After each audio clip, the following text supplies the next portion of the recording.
Hoje nós vamos falar das atualizações do processo de recuperação judicial do grupo 123 Milhas e todas as outras recuperandas desse mesmo processo. Se isso lhe interessa, siga, comente, compartilhe, ative o sininho para as próximas notificações e, sobretudo, fique conosco até o final do vídeo e você estará inteirado dos últimos andamentos desse processo relevantíssimo para a sociedade brasileira.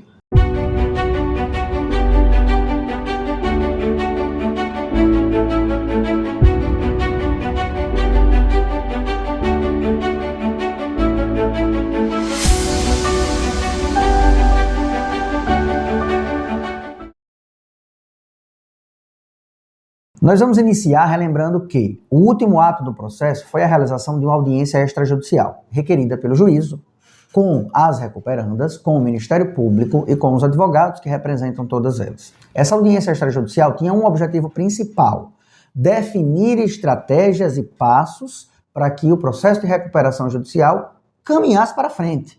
Porque vocês devem lembrar que os últimos andamentos foram retrocessos, foram passos para trás. O administrador judicial que havia sido nomeado perdeu a nomeação, depois houve a troca da administração por outro grupo de administradores, a descontinuidade do site onde estavam sendo depositados todos os dados relacionados à recuperação judicial e agora parece que tudo voltou à normalidade.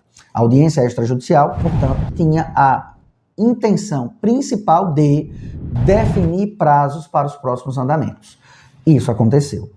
O que ficou definido dessa audiência extrajudicial? A principal ação e o principal prazo definido foi o de votação do plano de recuperação judicial. O que isso quer dizer? Ficou definido que até o final de 2024, algum plano de recuperação judicial será apresentado aos credores. E os credores precisarão votar esse plano.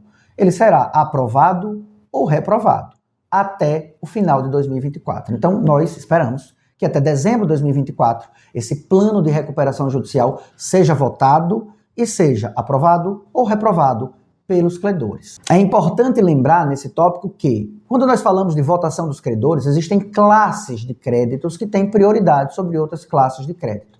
Nós temos no topo da cadeia os créditos trabalhistas e os créditos tributários. Seguido deles, nós temos os créditos com garantia real, aqueles créditos que foram concedidos por banco, onde foram dados garantias, os imóveis, os bens que guarnecem, os insumos de tecnologia. Então, esses créditos que têm garantias reais, eles têm prioridades sobre a próxima classe. E a próxima classe é a classe dos credores quirografários. É essa que 90% do acervo de credores está alocado. Vocês, na maioria das vezes, são credores quirografários. É aquele consumidor que comprava os serviços. É aquele consumidor que comprava as passagens aéreas, as hospedagens em hotéis. Então, essa classe é a classe dos quirografários. Superada a votação da classe prioritária, superado qualquer pagamento que tenha relacionado a os créditos principais, aí sim começam os pagamentos dos credores quirografários. Entendido isso, a gente vai partir agora para o próximo passo. O valor do débito atualizado superou a ordem de 2 bilhões e 300 milhões de reais, ou seja, a gente está falando de muito dinheiro. Existe um site onde todas as informações dos credores que estão participando dessa lista está publicada. O site é esse que aparece aqui no vídeo. Vocês vão observar que o site é o www.rj123milhas.com.br. Lá você vai conseguir consultar com o seu CPF se o seu crédito está inscrito. E aí duas hipóteses podem surgir. Você vai observar que o seu crédito não está inscrito. Então aí você vai lá nesse próprio site, você vai juntar os documentos que eles vão requerer, documento pessoal, qual é a natureza do crédito, qual é o valor do crédito que você identifica, para que o administrador da recuperação judicial insira o seu crédito na classe pertinente. Outra situação que pode acontecer, o seu crédito está inserido. E aí, se tudo estiver certo, você não precisa fazer nada.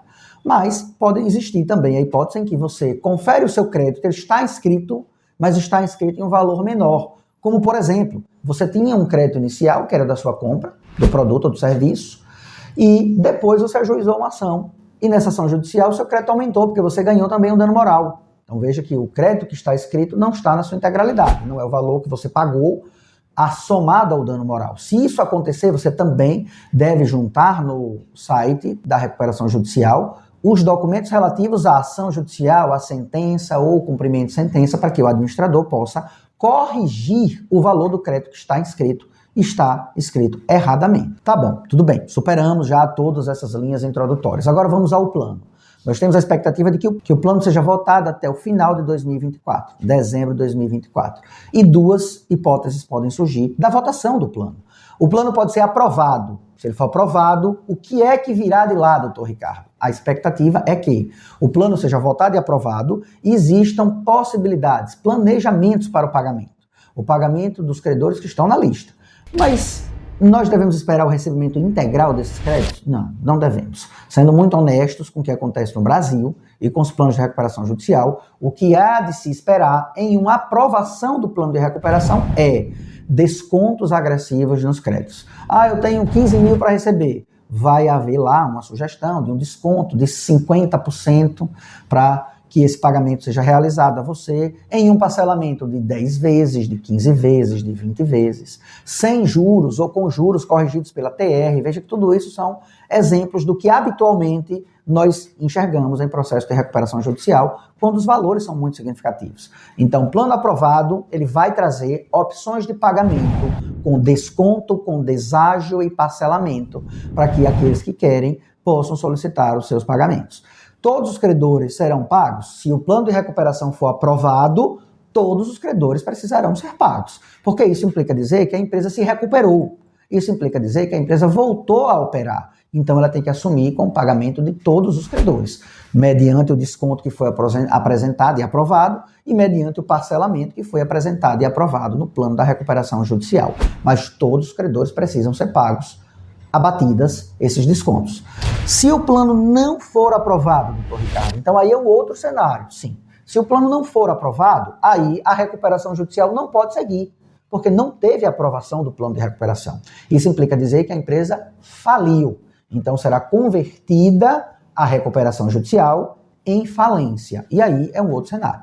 É um cenário onde vai se apurar todos os valores que existem dentro do grupo empresarial, com os imóveis, com os veículos, com os equipamentos eletrônicos, com as vendas de toda a estrutura física, mesa, cadeira, computadores, decoração, os recebíveis que existem no cartão de crédito. Apurado esse valor, serão pagos os credores na ordem de prioridade.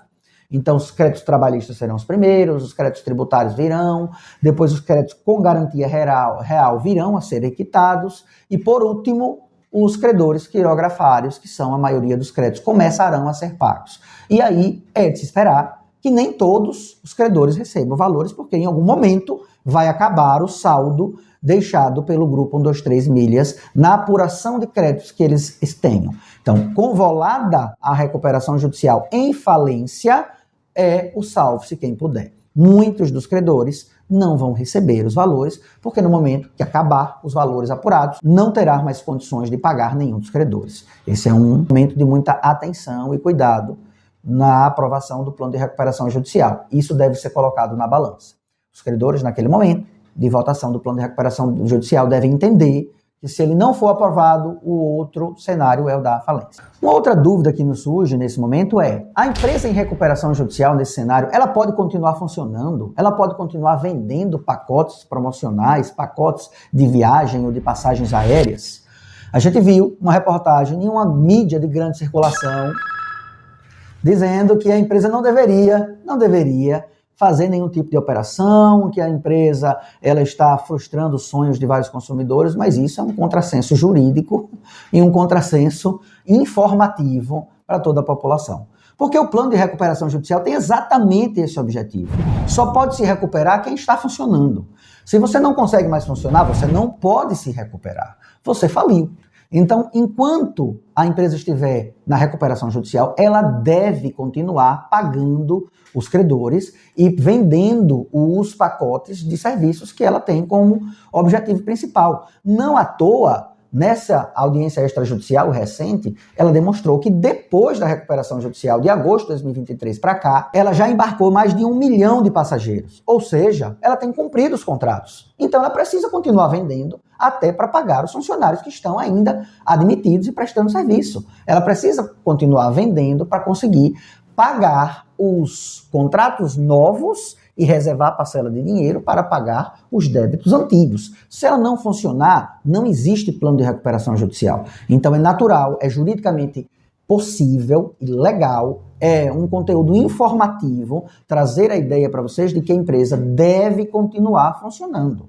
E aí a gente entra em um cenário de distinção entre o que são os credores antes da recuperação judicial e qual o tratamento que se dá aos credores depois da recuperação judicial. Portanto, os credores antes de agosto de 2023 e os credores depois de agosto de 2023. Os credores antes de agosto de 2023 estarão todos inseridos na lista de credores na recuperação judicial e só poderão receber os valores após a aprovação do plano ou a reprovação do plano e a liquidação da falência.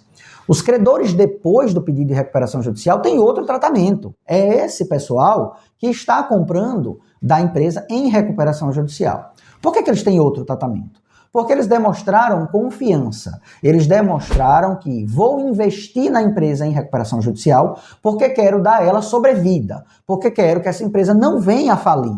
Se todo mundo pensar contrário a isso, não compro mais da empresa em recuperação judicial, não tem outro objetivo. Ela está falida. Então, os credores que acreditaram na empresa em recuperação judicial, legalmente, eles têm um tratamento diferente. Se por acaso a empresa não vier a cumprir os contratos deles, eles podem executar a empresa fora da recuperação judicial.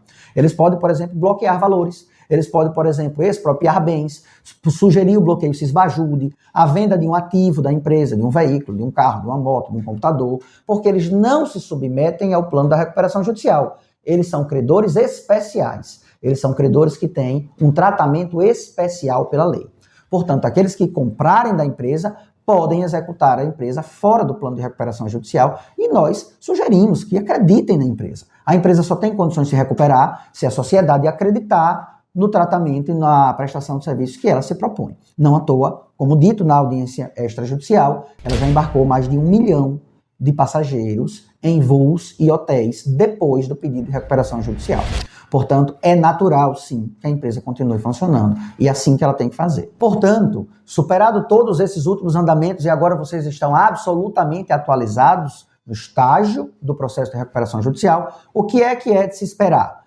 A votação do plano de recuperação judicial. Isso não aconteceu, mas agora nós temos uma data limite para que isso possa acontecer, firmada em acordo com o juízo da recuperação judicial, que seria até dezembro de 2024. Feito a votação do plano de recuperação judicial, aí nós voltamos aqui, atualizamos vocês com relação ao que ficou decidido na votação do plano de recuperação judicial e os próximos passos. Nós vamos auxiliando vocês como se comportarem dentro do processo de recuperação judicial. Nós esperamos muito que essa empresa realmente venha se recuperar, porque nós estamos falando talvez de um dos processos de recuperação judicial mais volumosos que a história da República no Brasil participou, e o número de credores é infinitamente elevado em todo o país. Então, por isso, nós esperamos que a empresa se recupere. Isso preserva empregos, isso preserva a atividade empresarial, preserva o recolhimento de tributos. Isso é muito importante para a sociedade brasileira, por isso, os nossos votos é de que ela consiga se recuperar e que assim a sociedade acredite nos serviços prestados por ela. No mais, peço que vocês compartilhem esse conteúdo, encaminhem isso para aquele seu colega que também precisa se atualizar com relação ao plano de recuperação judicial da 123 Milhas, para que mais pessoas tenham acesso a conteúdo selecionado, informativo e atualizado sobre a recuperação judicial desse grupo. E não deixe de assinar as notificações e nos seguir nas outras redes sociais que nós trazemos recortes de notícias também atualizadas sobre diversos temas. Fica o nosso abraço. Até os próximos vídeos.